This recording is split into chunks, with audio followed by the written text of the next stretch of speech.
from the News Channel 5 network. This is SCORE on Business. Hey, welcome to SCORE on Business. I'm Pete Hendricks, a serial entrepreneur, and your host for today.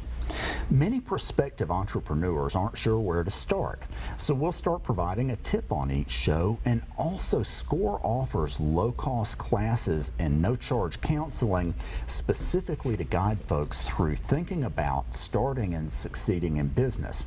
More information is available at scorenashville.org. Make sure to click on the workshop section. They are usually a half day, mostly on weekends, and about $25. Tip for this show: a new business must have customers to survive. So how are you going to gain them? It's very rare for an offering to be so attractive that it sells itself. So our first guest today is Matthew Wilson, who is the CEO of Gateway Property Services. They are a commercial real estate company focused on bringing buyers and sellers, as well as tenants and landlords together, mainly in the retail sector.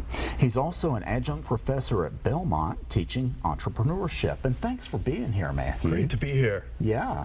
So I'm glad to have someone come and talk about retail, and connecting with you has made me realize I need to get more retail-oriented entrepreneurs on here. So when you're thinking about, okay, I'm talking too fast. So when you look at what you do, you're often helping retailers get space to run their business. So when you're thinking about retail entrepreneurs, what should they know as they move from e-commerce to their first retail location or expand and grow their existing bricks and mortar Absolutely. Great question. You know, so many entrepreneurs are out there building a product to sell on Etsy, something like that, in their basement or in some borrowed space. And the big day comes when they feel like they need some storefront space. And that's a big move.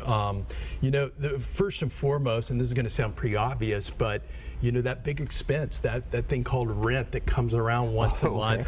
Yeah. So I'm a big, you know, from the entrepreneurial perspective, I'm big on cash flows, budgeting, making sure they're ready to make that move, again, from the basement, from borrowed space to paying rent.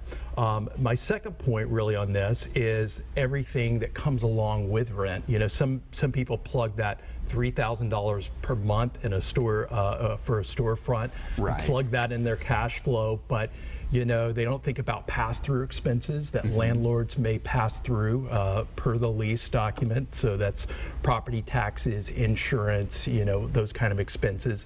And then things like utilities, you know, and all the things like cleaning services that may insurance also. Absolutely, and it adds up and adds up, and that $3,000 per month can quickly go to $5,000, $7,000 then having inventory is expensive. Absolutely. As well. One thing you said made me think about a point to make. So if somebody moves into a space, they sign a lease, you don't just move out if things aren't going well. There's liability associated with that lease. Can you talk about that for a moment? That's right. And you know, we spend a lot of time finding spaces, negotiating the lease, and then we actually get to the actual execution of the lease. And right before we do that with any client, I stop and I say, hey, time out. You realize that if things don't work out in 12 months, and this is a 60-month lease, they're still going to look for you. You know, and look for that payment. And there's a thing called a personal guarantee in most any lease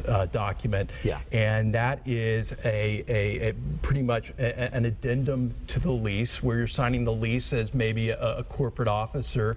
And then most every landlord in this day and age requires you to sign a personal guarantee. So even if your firm, your venture goes down, they're still looking at you personally to cover that expense. So it's a big deal. I've literally talked to entrepreneurs over the years who have had, you know, huge failure over just that lease asset. Well, if it's $3,000 a month and you're talking 60 months, I'm not great at math, but it's a lot of money. Absolutely, absolutely. And depending on which sector, you know, I just executed a lease for a client who's going to be paying almost $1 million worth of rent per year. So it's a big, a big chunk to really commit to. And part of my job, and any good broker's job, is to walk through those worst case scenarios. What happens if there's failure and in year 2 or 3 you have to close and you still have 5-7 years of term left? Right.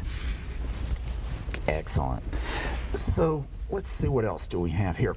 So how can a company think more strategically about the real estate component of the business to increase value in the long term? That's a great question. Yeah. And this is the fun part. I love working on, taking startups from basement to a storefront. But the really fun part comes when there's an entrepreneur who's been in business for a long time or a little bit of while, has experienced some level of success, has had great cash flows. They banked some cash and they come to me and they say, wow, instead of paying a landlord lease, we're ready now to maybe purchase something. And that can be huge benefits. I had a client several years ago who started really from nothing, bought one child care facility. And she and her husband did really well over the years, made decent money along the way. But where the true value came was when she came back to me to sell these child care facilities. She had paid down the debt on the real estate, and they were sitting there with $4 or $6 million worth of assets that would have gone to a landlord, and instead they had built up equity in their company. Awesome. That's a good. So what about location? So you've got somebody who wants to be a retailer. Of course, there's a lot of different kinds of retail. Talk about the location versus the cost. Absolutely. And how folks can think through that. Right. To some people, having kind of second tier position, not having that very sexy storefront, if you will, that with great visibility is okay. But for other retailers, having that traffic, 40, 50,000 cars per day going by there, and people saying, wow, I need a donut, I need my latte, and pulling in makes all the difference. One of the fun parts of what I do is really making sure retailers know who their customer is and then match them up via a lot of research with the proper demographics. Okay. That's what I was trying to get to, and I couldn't. I didn't know the answer. So because they need to be where the people who are going to actually buy.